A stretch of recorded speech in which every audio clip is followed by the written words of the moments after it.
तो लड़खड़ाती सरकार और लड़खड़ाता बजट, यही इस बजट की कहानी है। लड़खड़ा रही थी सरकार, बचाया आंध्रा ने, चंद्रबाबू नायडू ने और बिहार ने, और बजट का फ़ायदा भी उन्हीं 2 स्टेट्स को हुआ। हम उसके खिलाफ़ नहीं हैं। हम चाहते हैं कि हर एक स्टेट जहाँ ज़रूरतमंद हो वहाँ सहायता होनी चाहिए। लेकिन एक और बात आप सोचिए कि जहाँ जहाँ ये लोग हारे, वो योगी जी तो बड़े नाराज़ होंगे कि उत्तर प्रदेश को कुछ भी नहीं दिया, क्योंकि योगी जी हार गए, इसलिए उत्तर प्रदेश को कुछ नहीं दिया। और जहाँ जहाँ अभी चुनाव होने वाले हैं वहाँ भी कुछ नहीं मिला। अब हरियाणा में चुनाव होने वाला है, कुछ नहीं। झारखंड में चुनाव होने वाला है, कुछ नहीं। महाराष्ट्र में चुनाव होने वाला है, कुछ नहीं। क्या इनको कोई दुश्मनी है महाराष्ट्र से? इनकी तो अपनी सरकार है, क्योंकि ये जानते हैं कि अगर बिहार के लिए कुछ नहीं करेंगे, स्पेशल पैकेज तो इन्होंने दिया नहीं, क्योंकि उनके पास साधन ही नहीं है। और जो 26 लाख करोड़ की ये बात करते हैं वो तो 5 साल में दिया जाएगा, और उसमें कितनी और स्कीम्स ऑलरेडी उसमें शामिल हैं ये तो बाद में पता चलेगा। और जहाँ मतलब के रोज़ के रोज़ पुल गिर रहे हैं, पहले वो पुल तो कायम करें। और आंध्र प्रदेश में आपको मालूम है मिला तो केवल 15 लाख करोड़ ही आंध्र प्रदेश का, ज़्यादा नहीं मिला इस समय। लेकिन कहने का मतलब यह है कि सरासर पहली बार मैंने सुना कि प्रधानमंत्री वित्त मंत्री जी बजट की शुरुआत स्टेट से कर रहे हैं। मतलब कि बात ऐसी हो रही है कि बजट एक पॉलिटिकल खेल है, एक पॉलिटिकल मैदान है।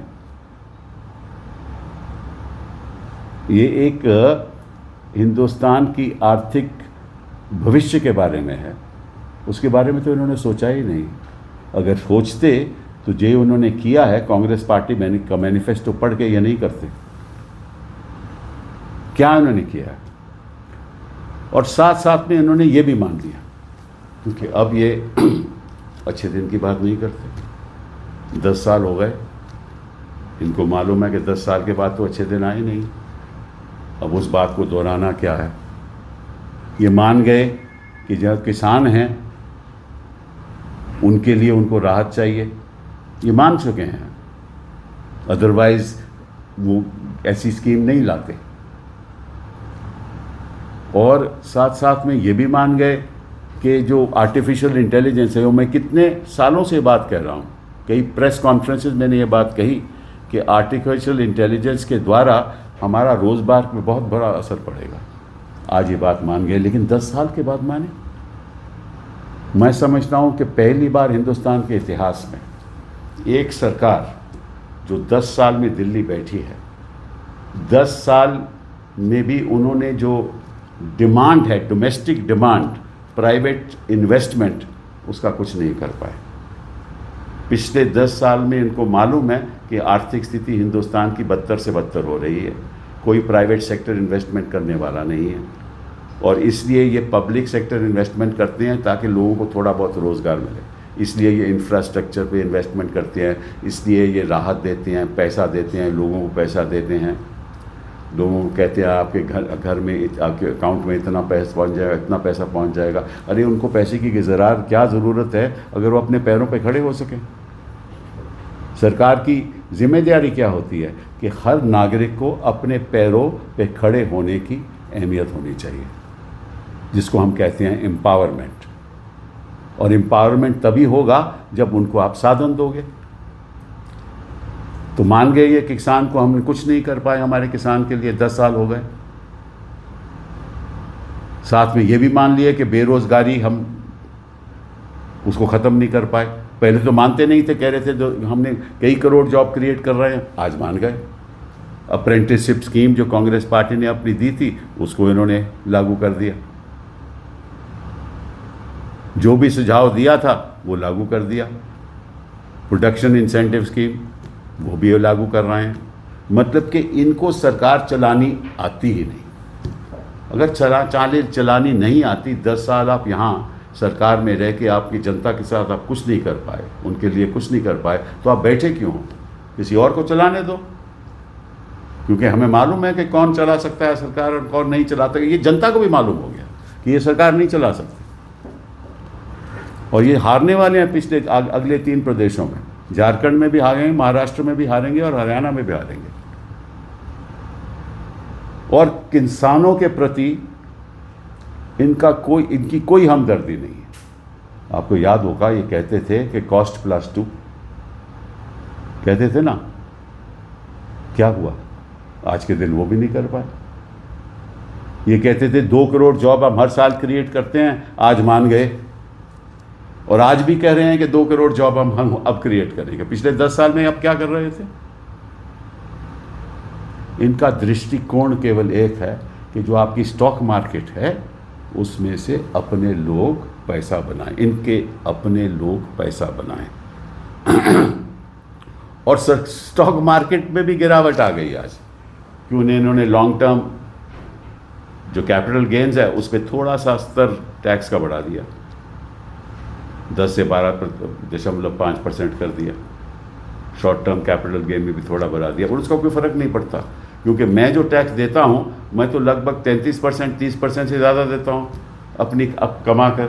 और जो स्टॉक मार्केट जो इनके लोग बैठे हुए हैं वो अपना पैसा करोड़ों रुपया बनाते हैं, और उनको क्या टैक्स दिया पड़ जाता है? 12.5%। तो क्या फ़ायदा हुआ? फ़ायदा तो आज भी उनको हो रहा है। ये कॉर्पोरेट सेक्टर की इनकी राहत, कितनी राहत देते थे रोज़ के रोज़, कभी 25% टैक्स, कभी 20% tax, newly setup economic zone में 15% देते थे ना, 15% राहत। आज ये मान गए कि वो जो ट्रिकल डाउन इफेक्ट होना चाहिए था नहीं हुआ। वही कॉर्पोरेट सेक्टर टैक्स की राहत देकर इन्वेस्टमेंट नहीं करता। आज ये बात मान गए कि वो इन्वेस्टमेंट नहीं करता, इसलिए प्राइवेट सेक्टर इन्वेस्टमेंट के लिए उन्होंने अब ये कहा है कि किसी तरीके से हम कहेंगे कि जो भी EPFO है उसमें जो भी कोई रजिस्टर करेगा उसके पहले महीने की सैलरी हम देंगे। और उसके बाद जो ये समझते हैं कि कॉर्पोरेट सेक्टर फिर उनको उसके बाद 3-4 महीने आफ्टर स्किल डेवलपमेंट करके उनको रख लेगा। क्यों रखेगा कॉर्पोरेट सेक्टर?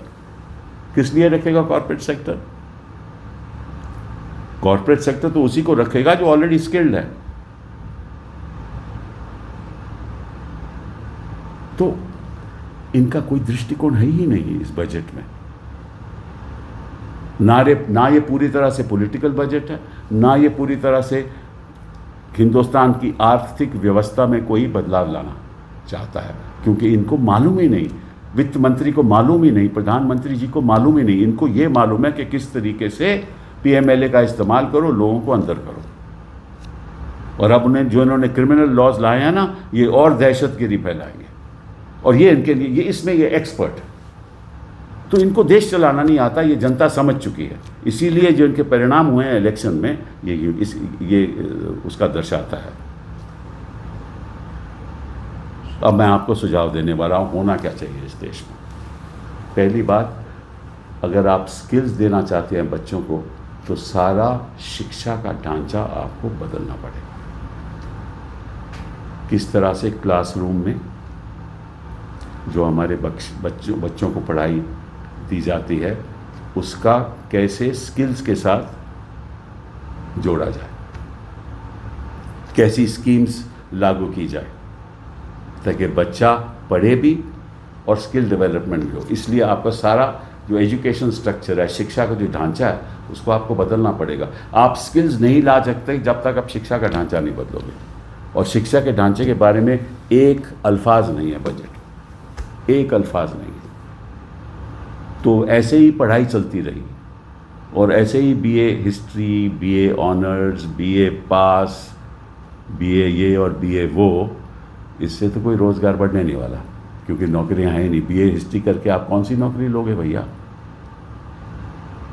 कौन सी नौकरी आपको मिलेगी?